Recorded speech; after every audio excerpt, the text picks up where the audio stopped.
Doctor గారు, నా వయసు 40 సంవత్సరాలు. నేను ఎప్పుడైనా రోడ్డు మీద వెళ్తున్నప్పుడు పొగ లేదా దుమ్ము పీల్చినప్పుడు బాగా దగ్గొస్తుంది. చాలాసేపటి వరకు అలా దగ్గుతూనే ఉంటాను. నాకెందుకు ఇలా అవుతుంది? నాకున్న సమస్య ఏమిటి తెలియజేయండి అని అడుగుతున్నారు. ఈ ప్రశ్నకు డాక్టర్ గారి సమాధానం ఇప్పుడు తెలుసుకుందాం. బయటికి వెళ్ళినప్పుడు అలర్జీ తుమ్ములు ఇవన్నీ వస్తున్నాయంటే మోస్ట్ ప్రాబబ్లీ డస్ట్ కానీ స్మోక్ కానీ మీరు ఎలర్జీగా ఉన్నట్టు అర్థమండి.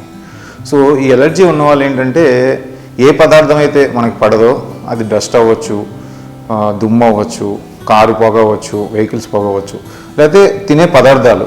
కొంతమందికి వేరుశనగకాయలు పడవు, కొంతమందికి రొయ్యలు పడవు, కొంతమందికి పన్నీరు పడవు. అట్లా దీన్నంతా ఎలర్జీ అంటాం. ఏ ఎలర్జీ అయినా మనకి ఉంటే దానికి మనం ఎక్స్పోజ్ అయితే అంటే ఆ సిచ్యువేషన్లోకి మనం వెళ్ళినప్పుడు ఆటోమేటిక్గా మన బాడీ దానికి రియాక్ట్ అయ్యి ఎలర్జీ సెల్స్ని ఎక్కువ చేస్తుంది, ఇస్నోఫిల్స్ని. దానివల్ల దగ్గు జలుబు వస్తూ ఉంటుంది. దీనికి సొల్యూషన్ ఏంటంటే ఫస్ట్ మీరు ఫిజిషియన్ని కలిసి అసలు మీకు ఏ టైప్ ఆఫ్ ఎలర్జీస్ ఉన్నాయి, ఒకటి ఓన్లీ డస్టు స్మోకు ఎలర్జీయా లేకపోతే ఏమైనా ఫుడ్ ఎలర్జీస్ ఉన్నాయా ఒకటి కనుక్కోవాలి.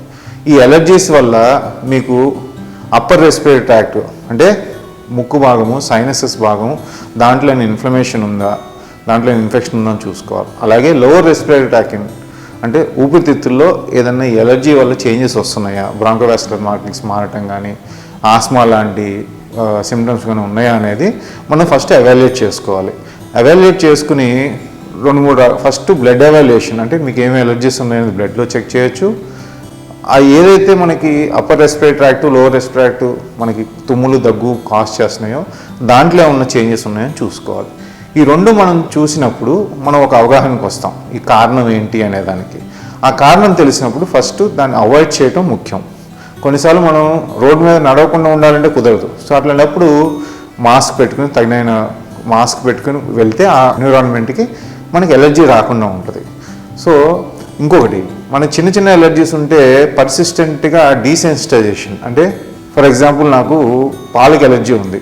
సో దాన్ని కొంచెం మోతాదులో తీసుకుని ఎలర్జీ వస్తుందో లేదో చూసుకోవాలి. దాని తర్వాత కొంచెం మోతాదు పెంచాలి. దాని తర్వాత కొంచెం మోతాదు పెంచితే బాడీ కూడా దానికి స్టెబిలైజ్ అయ్యే అవకాశం. దీన్ని డీసెన్సిటైజేషన్ అంటాం.